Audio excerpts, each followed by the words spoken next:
Jauh sebelum ramai manusia, Kalimantan sudah ada sebagai pulau raksasa penuh hutan dan makhluk purba. Pada zaman purba, Kalimantan menyatu dengan daratan Asia dalam wilayah besar bernama Sundaland. Saat es mencair, air laut naik, Kalimantan pun terpisah menjadi pulau besar seperti sekarang. Hutan purba Kalimantan dipenuhi dinosaurus, reptil besar, dan tumbuhan raksasa yang kini tinggal fosil. Setelah dinosaurus punah, hutan hujan tumbuh subur, menjadi rumah flora dan fauna unik. Manusia purba mulai datang, hidup berburu, meramu, dan tinggal di gua-gua alami. Mereka meninggalkan lukisan dinding gua, bukti awal kehidupan manusia di Kalimantan. Zaman terus berjalan, manusia mulai bertani, membangun permukiman, dan hidup berkelompok. Muncullah nenek moyang suku Dayak yang hidup selaras dengan hutan dan sungai.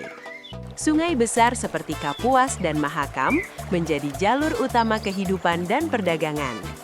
Kalimantan mulai dikenal pedagang asing dari India dan Tiongkok lewat jalur laut.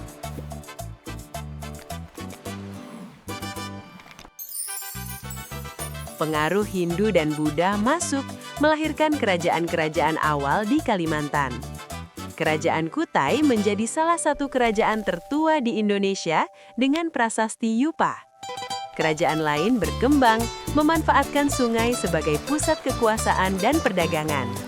Seiring waktu, agama Islam mulai masuk melalui pedagang dan ulama. Muncul Kesultanan Islam seperti Banjar yang berperan besar dalam sejarah Kalimantan.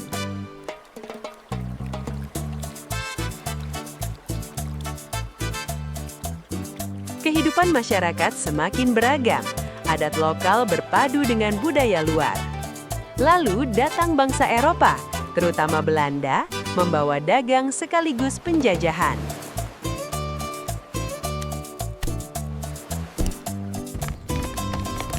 Kalimantan menjadi wilayah penting karena kekayaan hutan, tambang, dan hasil alam. Penjajahan memicu perlawanan rakyat dan tokoh lokal yang tidak mau tunduk. Salah satu tokoh terkenal adalah Pangeran Antasari yang melawan Belanda dengan gigih.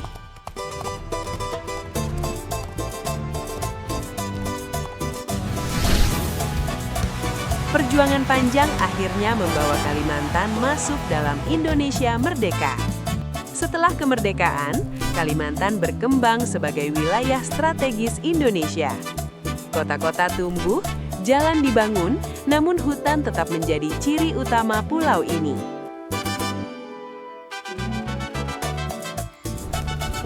Kalimantan dikenal dunia karena hutan hujan tropis dan satwa endemik seperti orangutan. Namun modernisasi juga membawa tantangan, seperti deforestasi dan kerusakan lingkungan. Masyarakat adat terus berjuang menjaga hutan sebagai warisan leluhur. Kalimantan kini terbagi menjadi beberapa provinsi dengan budaya yang sangat beragam.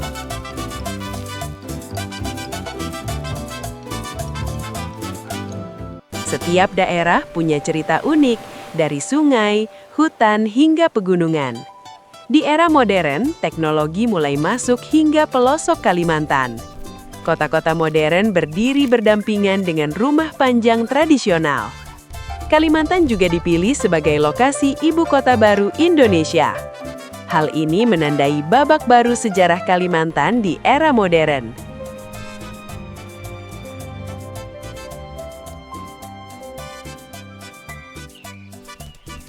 Pembangunan dirancang agar seimbang antara kemajuan dan kelestarian alam. Kalimantan bukan hanya pulau besar, tapi juga penjaga keseimbangan alam Indonesia. Dari zaman purba hingga modern, Kalimantan terus beradaptasi dengan perubahan. Sejarah panjangnya mengajarkan pentingnya hidup selaras dengan alam. Dan begitulah kisah Pulau Kalimantan. Tua, kaya cerita, dan terus menatap masa depan.